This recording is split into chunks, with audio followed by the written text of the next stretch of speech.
Well, today we will take up chapter 20, the philosophy of rebirth.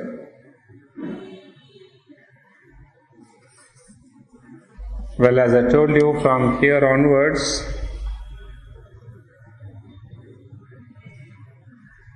we have chapters which are, we can say, typically a la Sri Aurobindo. That is,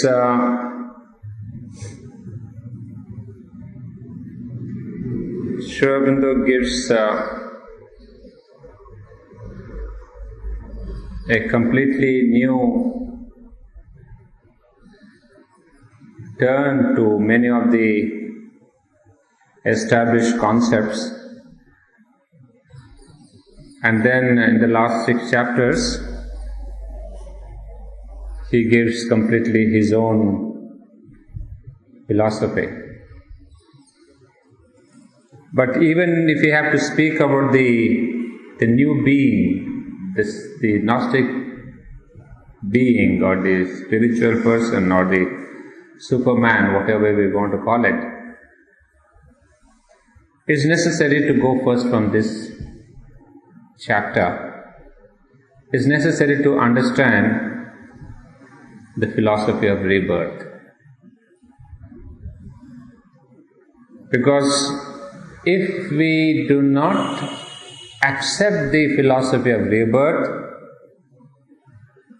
then we cannot really conceive of a Superman or a Gnostic being. So it is as important as that. To be able to conceive of the Superman, you have to accept the theory of the rebirth. That is perhaps one of the difficulties in any other philosophy, be it in the West or in the East. Those philosophies which do not accept the rebirth theory will not be able to conceive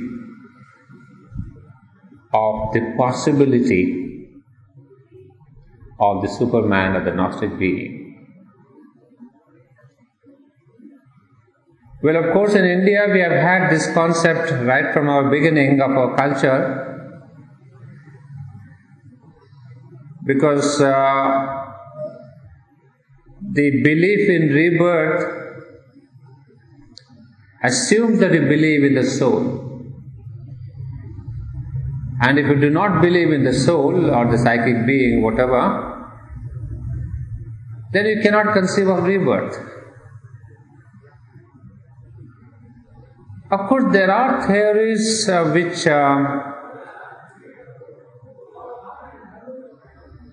believe in the soul,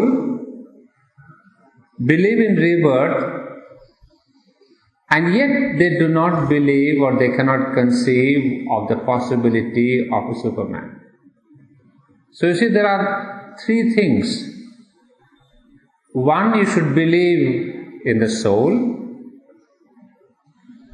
Then second, you must believe the rebirth of the soul.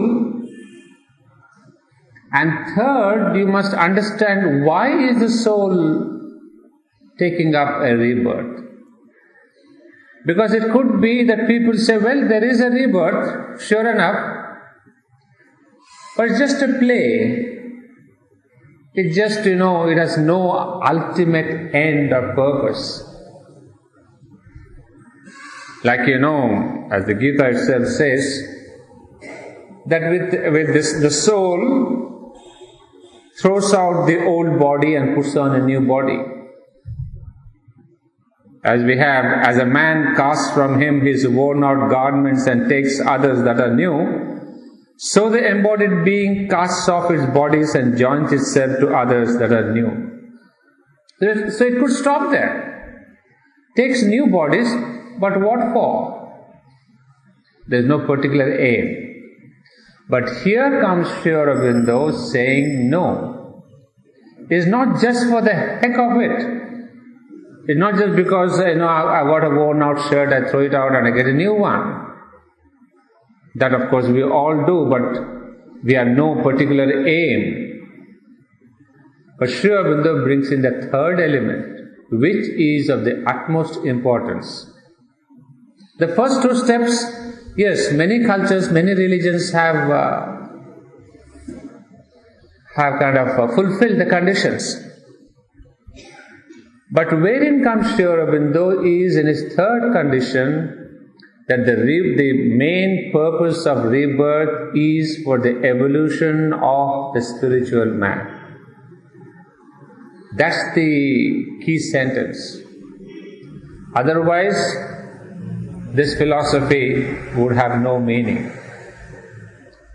So this is where we see the new concept that Sri Aurobindo brings in. And in this chapter, of course, he has, as usual, brought in different schools of thought about rebirth, and then shown us the weakness about these schools of thought, and then towards the end he brings in his own, the third point that I said. So it is a longish chapter, about 20 pages, but I'm afraid it is a very fundamental chapter for the remaining 9 chapters. So I for one would really divide the life divine, the last 10 chapters or 8 chapters, chapter 20 to 28. So these make one chunk, because fundamental to the belief of the Gnostic being is the theory of the rebirth. And perhaps it is so important that Sri Aurobindo has dealt with this theory in other books also. In volume 16 you will see a series of articles on birth, on rebirth, theory of karma. So that makes another series. But here we have almost 3 chapters, the philosophy of rebirth, the order of the worlds, and rebirth and other worlds. You see, this is a trio. And of course, it goes without saying that if we believe in rebirth, we have to believe in other worlds, supra-physical worlds. And for example, in Greek philosophy, Pythagoras had talked about rebirth, he talked about the soul. But then he misses out the question of the other worlds. He said that there is a direct transmigration. That means the soul, just like we take out one shirt and put on another one immediately. So he says the souls leave one body and immediately take up another body. So for him, the travel into the other worlds doesn't exist. So perhaps it would be right to add this point in our 3 points. So make this as a third point: soul, rebirth, then the other worlds, and then the question of the meaning of the rebirth, which is, it is there for the evolution of the spiritual man. If you do not believe in the evolution of spiritual man, then the whole theory goes astray. Well, this is kind of the skeleton idea, if I can say, of this chapter. And maybe if time permits, well, time will permit because we are not in a hurry to finish anything. But I would like to bring in the other chapters also from volume 16. So here, if you can keep these points in mind, then we can perhaps start with the reading of the chapter. And in Indian philosophy, this question of rebirth has been dealt with right from the Gita and onwards. But it has never given this question of of the evolution of man. You see, that's how everything in Sri Aurobindo hinges upon the single thought of evolution. Well, we will take up all these ideas as we go along with the reading. I'll start with the quotation. An end have these bodies of an embodied soul that is eternal. It is not born nor dies, nor is it that having been it will not be again. It is unborn, ancient, everlasting. It is not slain with the slaying of the body. As a man casts from him his worn out garments and takes others that are new, so the embodied being casts off its bodies and joins itself to others that are new. Certain is the death of that which is born, and certain is the birth of that which dies. That's from the Gita, chapter 2. There is a birth and growth of the self. According to his actions, the embodied being assumes forms successively in many places. Many forms, gross and subtle, he assumes by force of his own qualities of nature. Shvetasvatara Upanishad.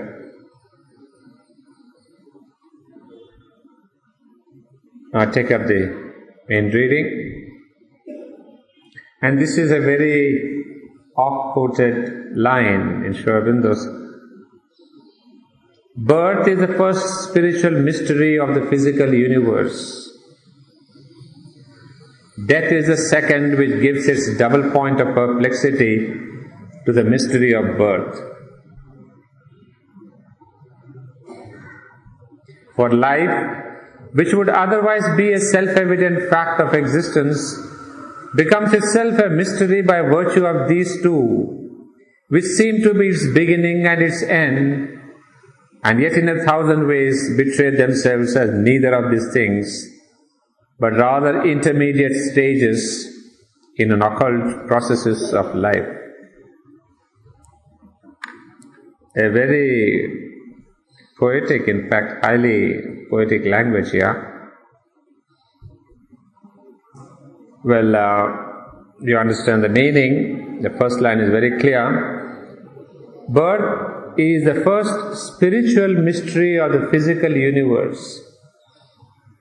So it doesn't say birth is a mystery. Well, the biologists will say, no, it's no more a mystery, we know everything about it. So this is a spiritual mystery. Why is there this birth? And then death is the second mystery, which gives a double point of perplexity to the mystery of birth. So you see, in our life,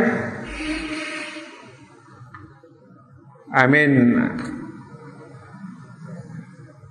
every point in life, I suppose, we do come across these 2 points of birth and death. In fact, if you see Savitri,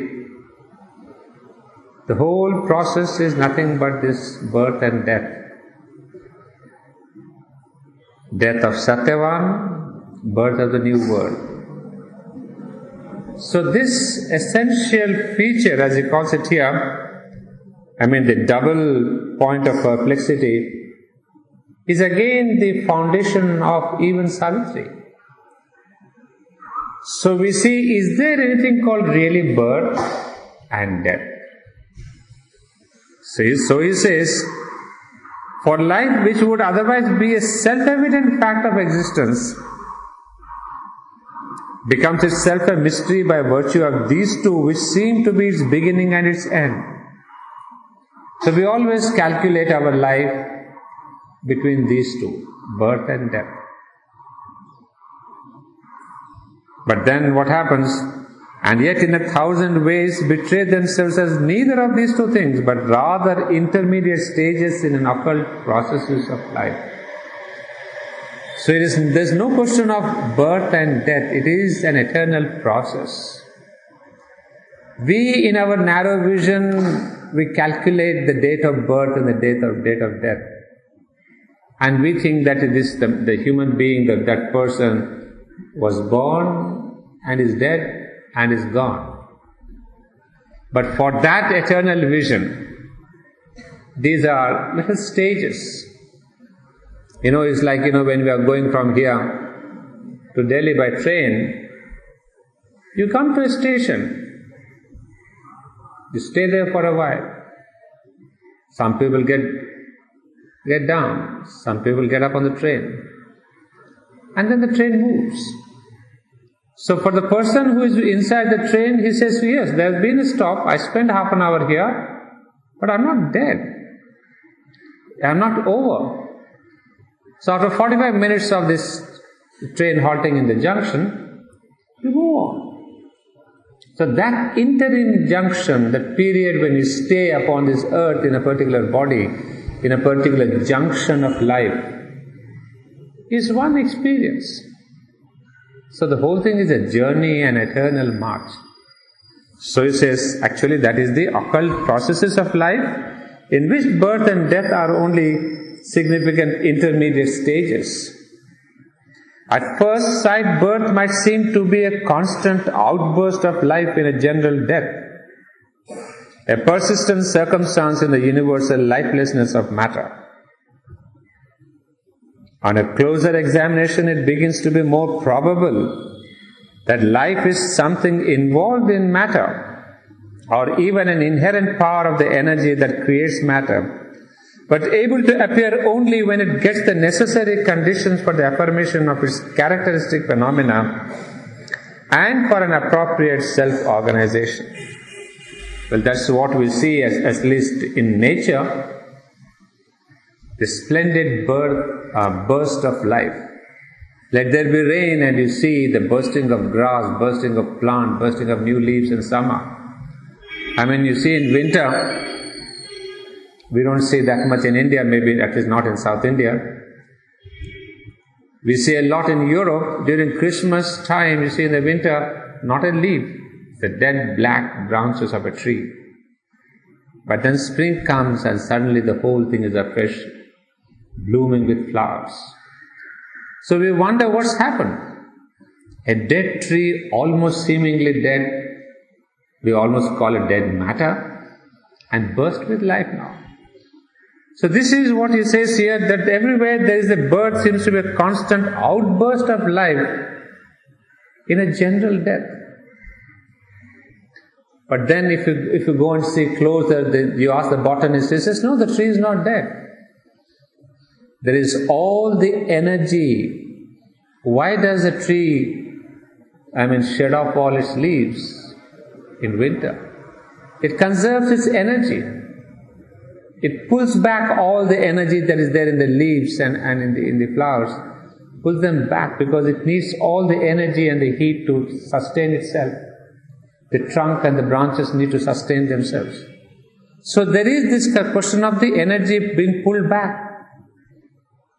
And when summer comes, it again releases that energy.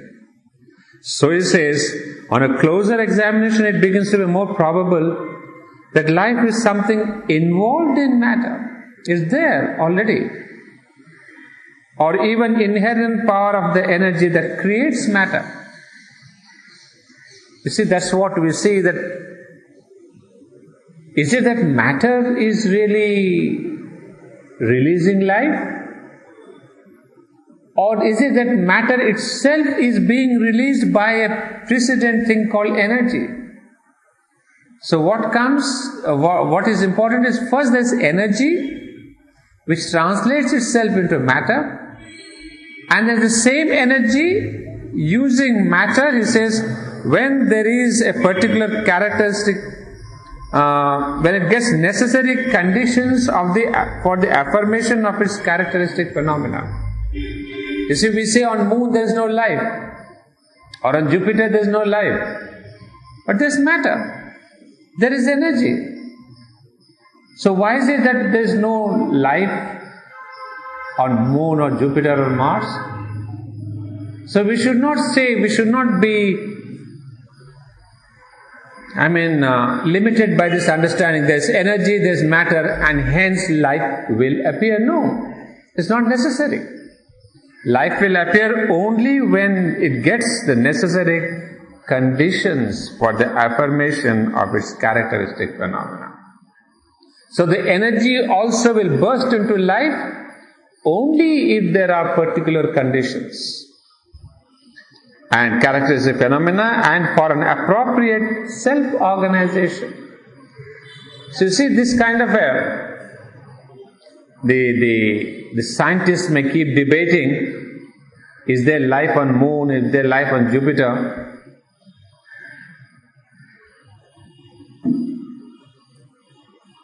They say we can even create some life out of the plants, out of the matter of the Moon. They are brought back to the earth, some chunks of earth. But then it's not just the chemical components that are important.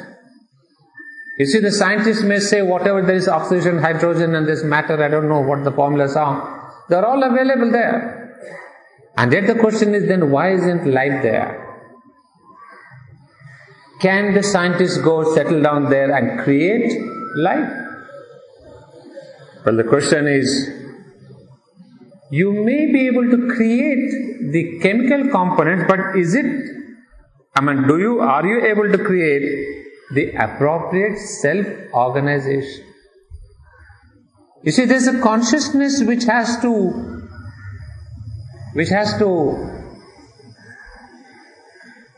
conceive of the necessity of life upon Moon. Because once the life comes, the green plants come, then the scientists may say we want the animal also. But then the question is, why should another planet repeat what's happening upon Earth? Just because we have here matter, plant, creeping thing, the crawling creatures, then you have the running creatures, then you have the man. So this has been the process here, but why do you want to imitate that there? Because the life energy there, or the energy there, might want to experience the divine manifestation in its own manner. That's what we have to fundamentally understand by this question of appropriate self-organization of its life, of its aim, of its evolution. And that is why the earth is so very important. That there are not only characteristic conditions of characteristic phenomena chemically, but also there is a consciousness which has organized itself in this manner that I will evolve from form to form and ultimately give birth to the God, to the divine in the physical. But all this is not there. And it cannot be there in other planets because, as the mother says, this evolution is there only upon Earth. So when there is no design of the divine for evolution upon another planet, why should there be all these questions of life and animal and plants and all that? So Sri Aurobindo says, and then you see the next sentence, this is marvelous. He says, but in the birth of life there is something more that participates in the emergence. There is an element which is no longer material, a strong upsurging of some flame of soul, a first evident vibration of the spirit. That is the most important thing.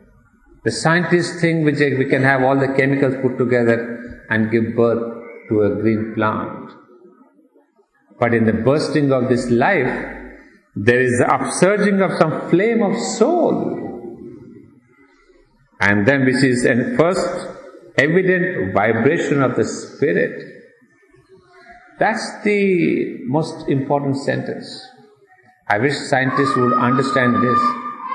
Try as much as you can, as much as you want. It is not the design of the Spirit.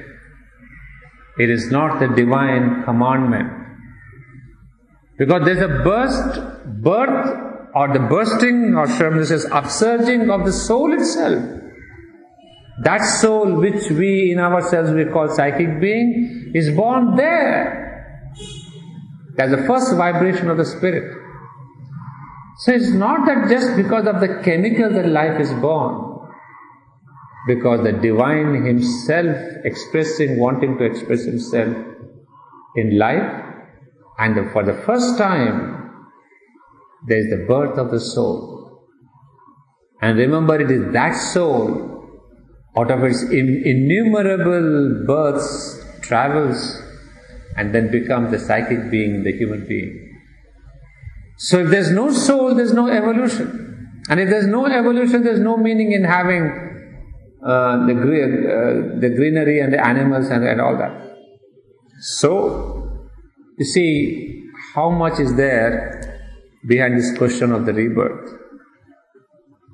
All the known circumstances and results of birth presuppose an unknown before, and there is a suggestion of universality, a will of persistence of life, and inconclusiveness in death, which seem to point to an unknown hereafter.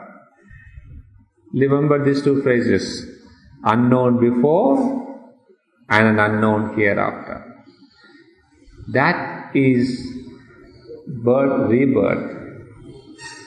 We are born, we assume a name and a form and a place and a culture, whatever, but we have an unknown before. All our previous births we don't know. And then we have an unknown hereafter. After this life, I don't know. The mid-stage is what we call life, you and me. But others look at this wonderful thing, unknown before and an unknown hereafter.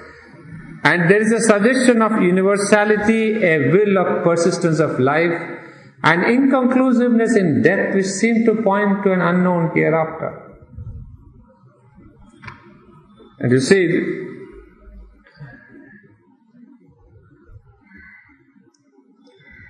all the known circumstances and results of birth presuppose an unknown before, which only means that there is a suggestion of universality. Because we don't know what we were. Maybe the journey was millions of years. I have no idea. And then that there's a will of persistence of life. The moment I say I am born, that means I was there, my soul was there on the level of the grass of the first sprouts of life. But in spite of all the time facing death, millions of times it faced death, but millions of times again it took a form. So a persistence of life, it never leaves. So an inconclusiveness in death. So ultimately, what is death? Can death stop this journey? It cannot, and it does not. Because the one who is reborn from birth to birth is deathless himself. It's only the changing of the form. And even this form is so persistent. Just because, the animal has come, the fauna has not gone away. All the greenery is still there. All the animal kingdom is still there. All the bird kingdom is still there. And yet man has come. So there is the persistence of life in spite of the disappearance of forms. At every second, millions of forms are gone, millions of forms are born. So he said, this is the strange mystery, the unknown before and the unknown hereafter. What were we before birth and what are we after death are the questions, the answer of the one depending upon that of the other, which the intellect of man has put to itself from the beginning without even now resting in any final solution. The intellect indeed can hardly give the final answer, for that must in its very nature lie beyond the data of the physical consciousness and memory. whether of the race or the individual. Yet these are the sole data which the intellect is in the habit of consulting with something like confidence. In this poverty of materials and this incertitude, it wheels from one hypothesis to another and calls each in turn a conclusion. Moreover, the solution depends upon the nature, source, and object of the cosmic movement. And as we determine these, so we shall have to conclude about birth and life and death, the before and the hereafter. So obviously this question of what were we before and what are we after death cannot be answered by the mind, by the intellect.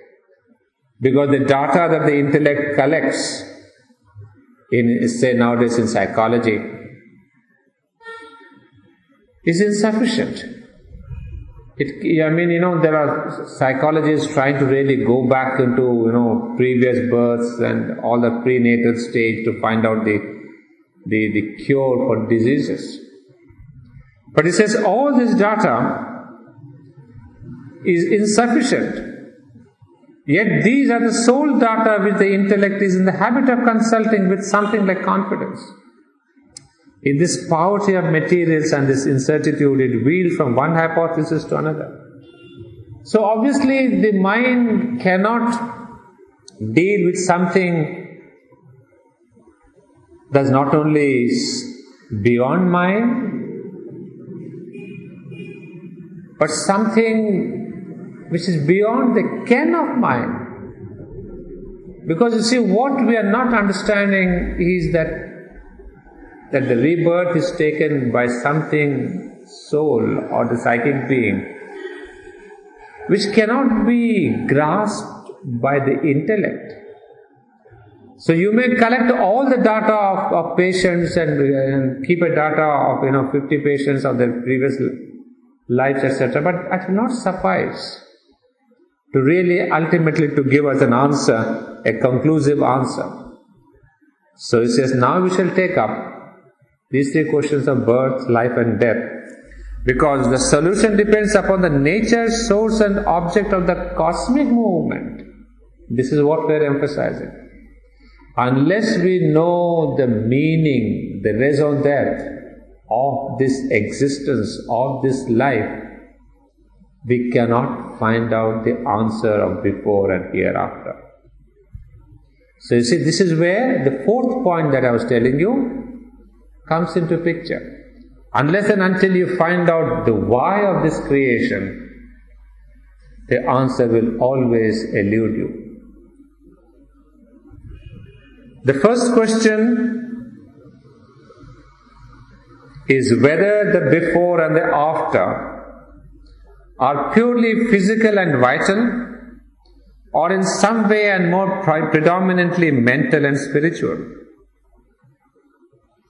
If matter were the principle of the universe, as the materialist alleges, if the truth of things were to be found in the first formula arrived at by Bhrigu, son of Varuna, when he meditated upon the eternal Brahman, matter is the eternal, for from matter all beings are born, and by matter all beings exist, and to matter all beings depart and return, then no further questioning would be possible.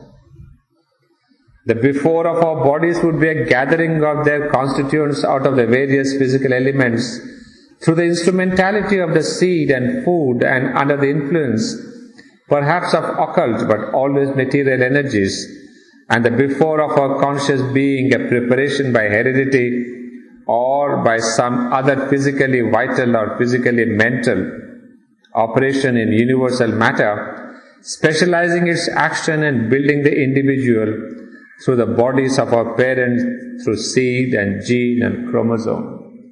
That's the scientist view. See, the scientist will not really look into the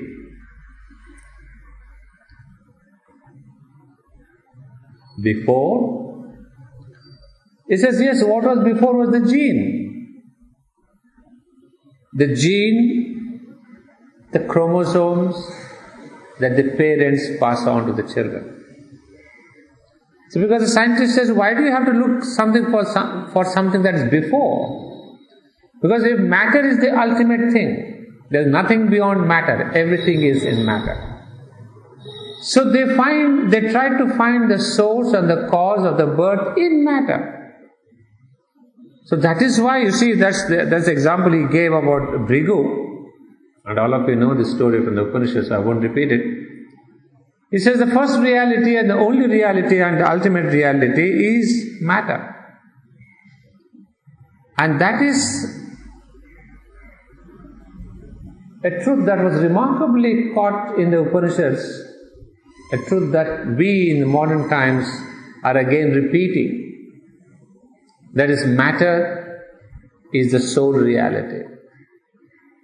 So what Bhrigu found out was true. In the evolutionary pattern, every culture, every man, we all think that matter is the ultimate true reality. But rarely does mankind go to the second level. When Bhrigu was asked to go back by Varuna, who said, go and meditate again for 12 years. When Bhrigu comes back to his father and says, Father, now I know life is the supreme reality. Life is Brahman. Then he goes back, finds out the third one, that mind is Brahman. So now you see, modern times we believe in the first stage. Evolutionary wise, we are really in the beginning when we say matter is the ultimate. So the scientist is saying, you don't bother about a soul and how you are born and why you are born, all that is nonsense. You are matter, you are born out of the genes and the chromosomes passed on by the parents, and they have found out the ratio of X chromosomes and Y chromosomes, and then the combination of that would be a girl or a boy, and all that they have found out. So for them it is a plain truth. It says even to ask such a question, what were you before this birth, is silly. Because what were you before this birth? You are nothing. You are born the moment your parents conceived. So that is the beginning. So you see, for them the beginning is the conception. And the beginning is a conception which is rooted in just the chromosomes. And these chromosomes pass on genes from your parents, and there comes in the question of the heredity. Whatever good or bad your parents have had, they pass it on to you. So it says, then when you again, in your turn, you pass it on to your children, then you fade off. So you see, for them it is so simple. So he says there's nothing beyond that. So that is the before is what? He says through the bodies of the parents, through seed and gene and chromosome. And the after of the body would be a dissolution into the material elements, and the after of the conscious being a relapse into matter with some survival of the effects of its activity in the general mind and life of humanity. So this is the typical human consciousness at present. We are born from the conception of the parents, we bring to ourselves the genes, we live our lives, we pass it on to our children, and then when we leave the body, well, the body goes back to matter. So from matter it was born, and from matter it returns. So where's the big question of spirituality and soul and all that? So what have we done? What have we left behind? Yes, your progeny, and maybe a little on a higher level, the effects of its activity in the general mind and life of humanity. Well, if you have been a rich man, maybe you have given job to 5,000 people. If you have done that, you have built 2 hospitals or you have built 2 schools. You leave behind those schools that that have an effect for some time. That hospital and those schools will remember you for a decade, 2 decades, 3rd decade, and then you're out and it goes on. So it says this is the simple philosophy. So why do we question the before and the after? And this, so a relapse into matter with some survival of the effects. This last, quite illusory survival would be our only chance of immortality. You see, very simple thing. There's nothing called immortal. The only thing is, yes, Alexander the Great is immortal. Because, he has lasted so many centuries. Socrates is immortal because he has lasted 7 centuries. Buddha is immortal. He lasted 2,500 centuries.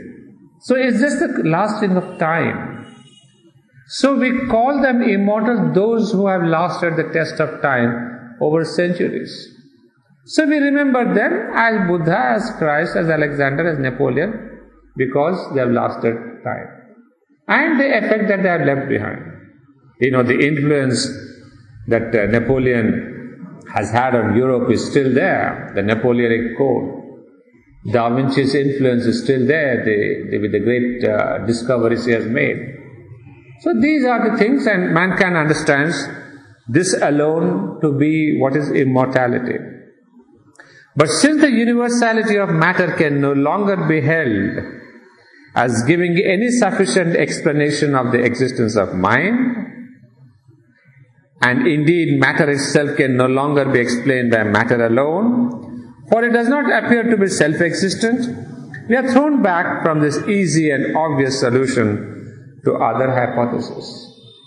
So this is the first hypothesis, the simple hypothesis of matter is the reality.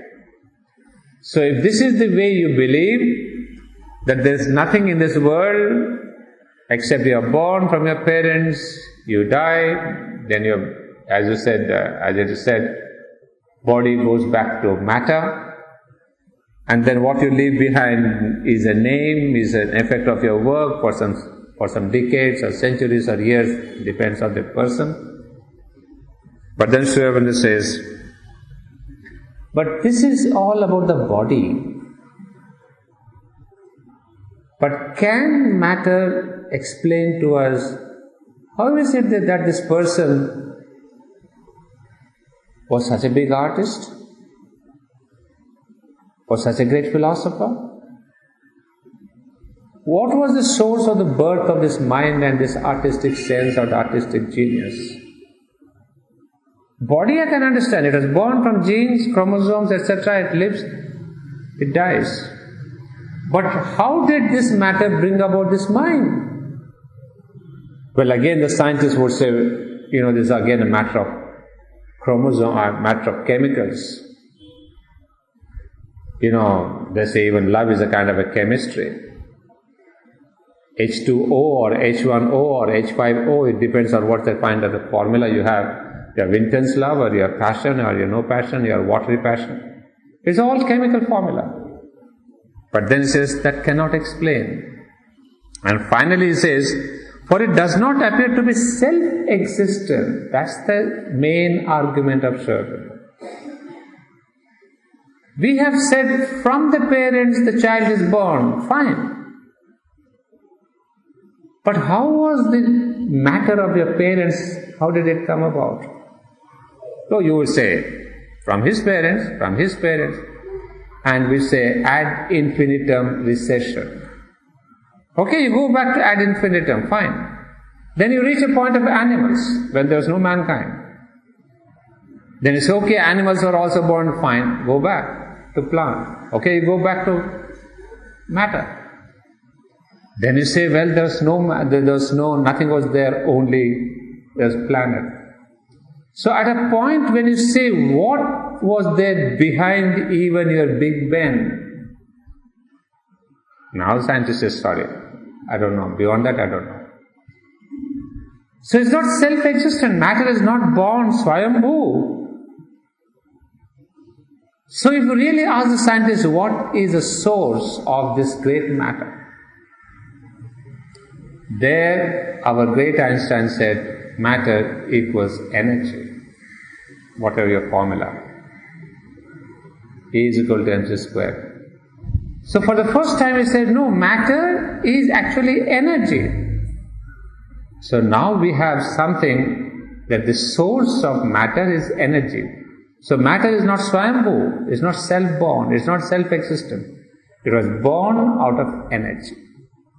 So we can receive to that extent where we say energy is this foundation and source of matter.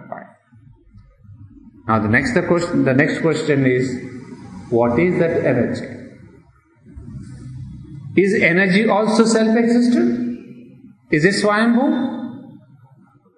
Now there comes Indian philosophy and sure. This tapas is linked with chit. It is always chit tapas.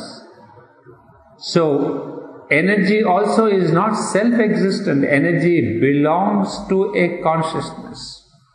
And that consciousness is called Sat, Chit and Ananda. So that's where India comes forward with its solution to all the greatest scientific problems. But alas, we have to wait until a scientist from the West tells us the secret. We will not believe it. Another phase of Chopra has to come to say, behind energy there is a consciousness. Then only we will all believe. Otherwise, if our Vedas and Upanishads tell us, we say, we don't know, we have doubt about it. So that is the truth about it.